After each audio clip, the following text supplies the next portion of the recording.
కారం boondi first time చేసే వాళ్ళకైనా పర్ఫెక్ట్గా కుదిరేది, వంట రాని వాళ్ళు కూడా సింపుల్గా చేసే స్నాక్ రెసిపీ. మా స్టైల్లో కారం బూందీ కొన్ని తింటే ఇంకొన్ని తిందామా అనిపించేలా సాంబార్ అన్నం, రసం అన్నం, పెరుగన్నంలోకి నంజుకొని తినడానికి భలే ఉంటాయండి. ముందుగా ఒక బౌల్లోకి కారం బూందీ ఎంత కావాలో దాన్ని బట్టి శనగపిండి తీసుకోవాలి. ఇవాళ అయితే ఈ గ్లాస్ కొలత ప్రకారం 1 గ్లాస్ దాకా శనగపిండి.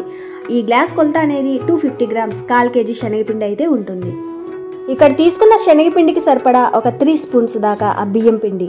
ఇక్కడ వేసే బియ్యం పిండి వలన బూందీ క్రిస్పీగా, క్రంచీగా భలే ఉంటాయి. తర్వాత కొంచెం నీళ్లు వేసుకుంటూ ఈ పిండి గట్టిగాను ఉండకూడదు, అలాగని మరీ పల్చగాను లేకుండా గరిట జారుడుగా ఉండేలా నీళ్లు పోసుకోవాలి. నీళ్ళన్నీ ఒకేసారి వేయకుండా కొంచెం నీళ్లు వేసుకుంటూ ఉండలనేది ఏ మాత్రము లేకుండా కలుపుకోవాలి.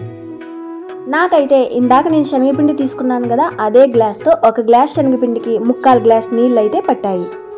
అన్ని నీళ్ళే పట్టాలని ఏం లేదు, శనగపిండి క్వాలిటీని బట్టి కొంచెం నీళ్లు అటు ఇటుగా అవ్వచ్చు. నీళ్ళన్నీ ఒకేసారి వేయకుండా కొంచెం నీళ్లు వేసుకొని కలుపుకుంటే సరిపోతుంది. ఫైనల్గా చూడండి, పిండి కన్సిస్టెన్సీ ఈ మాత్రం ఉండాలి. ఈ రెసిపీలో గుర్తుంచుకోవాల్సింది కూడా ఇదే, మరీ పల్చగా ఉండకూడదు, అలాగని మరీ చిక్కగాను లేకుండా అదే గట్టిగాను లేకుండా గరిట జారుడుగా ఈ మాత్రం ఉండాలి. అంటే మీడియంగా ఉండాలన్నమాట. గరిటతో చూపిస్తాను చూడండి, ఈ మాత్రం ఉండాలి. ఈ స్టేజ్లో పిండి మరీ గట్టిగా ఉంది అనిపిస్తే కొంచెం నీళ్లు చల్లుకోవచ్చు, అదే పల్చగా ఉన్నా కొంచెం శనగపిండి వేసుకోవచ్చు.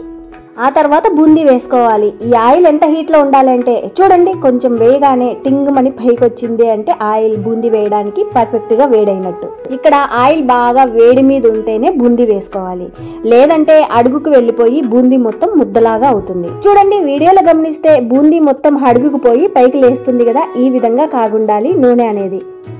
పిండి వేసిన తర్వాత ఫాస్ట్గా తిప్పకుండా కొంచెం స్లోగా ఈ విధంగా తిప్పామంటే ఆ బూందీ అనేది రౌండ్ షేప్లో ముత్యాల్లాగా పడతాయి.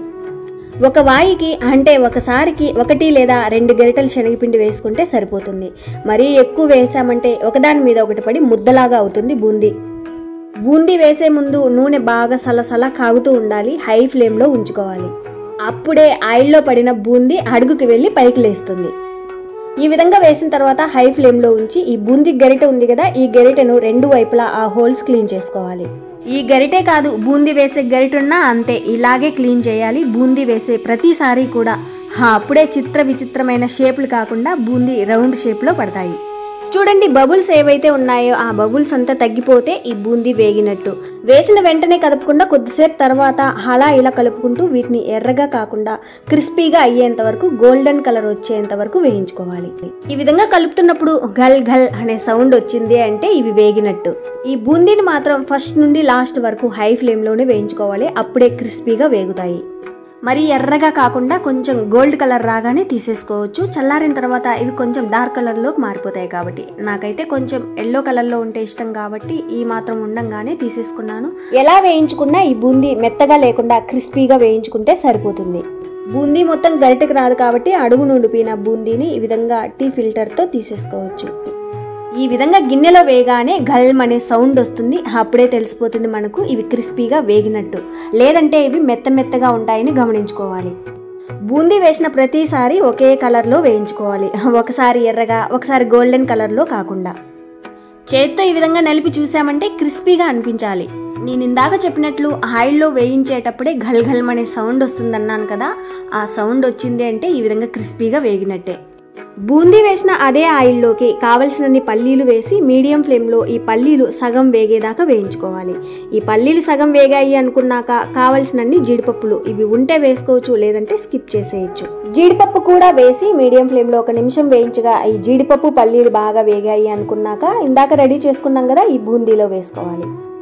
ఆ తర్వాత అదే ఆయిల్లోకి కొంచెం ఎక్కువగా కరివేపాకు వేసిన కరివేపాకు చిట్పట్లాడి ఈ విధంగా బబుల్స్ మొత్తం తగ్గిపోతే ఈ కరివేపాకు వేగినట్టే. ఈ కరివేపాకును వెంటనే వేడి మీదే బూందీలో వేసామంటే ఈ కరివేపాకు ఫ్లేవర్ బూందీకి పడుతుంది. ఫైనల్గా తెల్లగడ్డలు అంటే అవే వెల్లుల్లి ఒక 20 దాకా తొక్కతో సహా చితగ్గొట్టి వేసుకోవాలి. వేసిన వెల్లుల్లి వేడివేడి ఆయిల్లో లైట్గా రంగు మారి మంచి స్మెల్ వచ్చేదాకా వేయించుకోవాలి. ఇవి పూర్తిగా ఆప్షనల్ మాత్రమే, ఇష్టముంటే వేసుకోవచ్చు, లేదంటే స్కిప్ చేసేయచ్చు.